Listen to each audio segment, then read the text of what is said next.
Bienvenue sur TSTV. TSTV, la chaîne de vérité.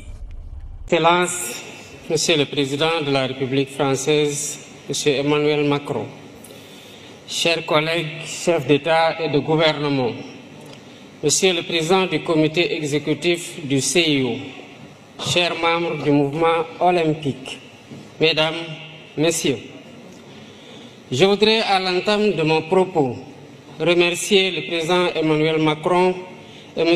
Thomas Bach, Président du comité exécutif du CIO, pour leur aimable invitation à ce sommet des Jeux du développement durable en prélude des Jeux olympiques Paris 2024.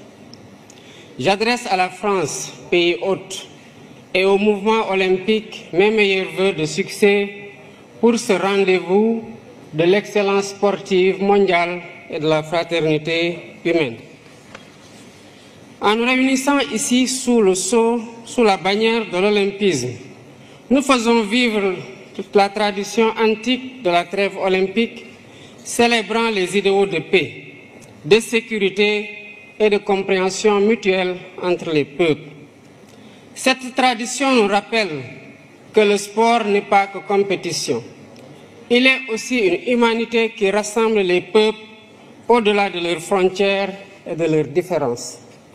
C'est tout le sens de la résolution de l'Assemblée générale des Nations unies sur l'édification d'un monde pacifique et meilleur grâce au sport et à l'idéal olympique. Cependant, force est de constater que l'idéal olympique est aujourd'hui mis à rude épreuve par la tragédie de la guerre, de la violence sous toutes ses formes et des inégalités sans cesse croissantes au sein et entre les nations. Mesdames et Messieurs, ce sommet qui s'inscrit dans la continuité du pacte de Paris pour les peuples et la planète et la perspective du sommet de l'avenir en septembre prochain à New York nous interpelle sur l'urgence d'œuvrer de façon plus résolue à la réalisation des objectifs de développement durable. Inspiré par l'idéal olympique, notre rencontre devrait sonner le réveil des consciences sur les inéquités persistantes d'un ordre mondial historiquement dépassé. Si nous voulons que les choses changent, il nous faut changer les règles du jeu.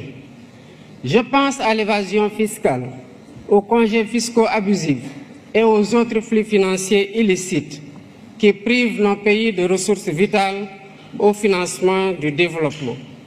Je pense à la question lancinante du traitement juste et équitable de la dette ainsi qu'au système de notation biaisé sur l'évaluation du risque concernant l'Afrique.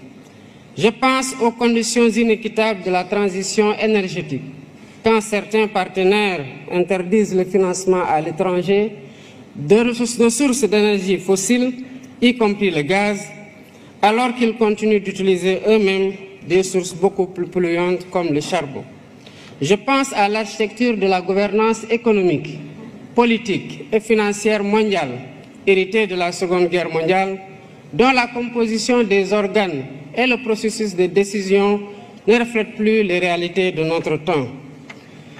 À maintes reprises et à juste titre, le secrétaire général des Nations Unies a alerté sur le risque de fragmentation d'un système international obsolète et non inclusif. À l'évidence, un système qui perpétue le statu quo et ignore les besoins légitimes de sa grande majorité crée les germes de sa remise en cause et la recherche de voies alternatives. La mutation du groupe des BRICS en un sud global plus large montre à quel point le système international est contesté et combien il urge de le réformer pour le rendre plus inclusif, plus juste, plus transparent dans l'intérêt compris de tous. La réforme est possible si nous y mettons la volonté politique nécessaire. Excellences, Mesdames et Messieurs, dans 2 ans, le Sénégal accueillera le premier événement de l'olympisme en Afrique avec les Jeux olympiques de la jeunesse. C'est un honneur que nous partageons avec notre continent. Merci au président Thomas Bach et merci aux membres du CIO pour le choix unanime porté sur le Sénégal pour abriter ce rendez-vous historique de la jeunesse mondiale. Conformément aux engagements convenus, nous préparons l'événement en tenant compte de 3 impératifs. D'abord, la co-construction entre l'État, le CIO et le Comité national d'organisation sous la conduite dynamique de M. Mamadou Diagne Ndiaye, président du Comité national olympique sportif sénégalais. Ensuite, la maîtrise des dépenses publiques en privilégiant la réhabilitation et la mise en niveau d'infrastructures existantes pour abriter les compétitions. Enfin, le suivi renforcé des questions de sécurité, d'hébergement, de transport, de restauration et de santé, entre autres. Je remercie le CIO et tous les partenaires qui nous accompagnent pour faire cette première de l'olympisme en Afrique une fête de la jeunesse du monde et une réussite collective dont nous serons tous fiers. J'ai saisi l'occasion pour attirer l'attention du sommet sur le fléau insupportable du racisme et de la discrimination raciale qui continue de gangréner le sport dans un contexte de banalisation des discours haineux et xénophobes. Face au racisme,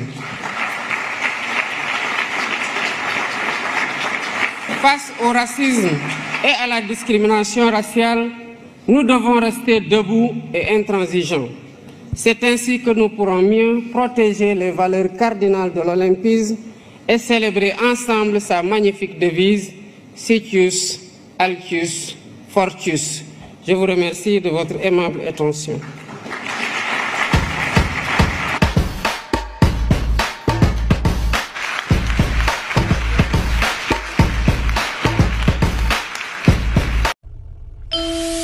Bienvenue sur TSTV. TSTV, la chaîne de vérité.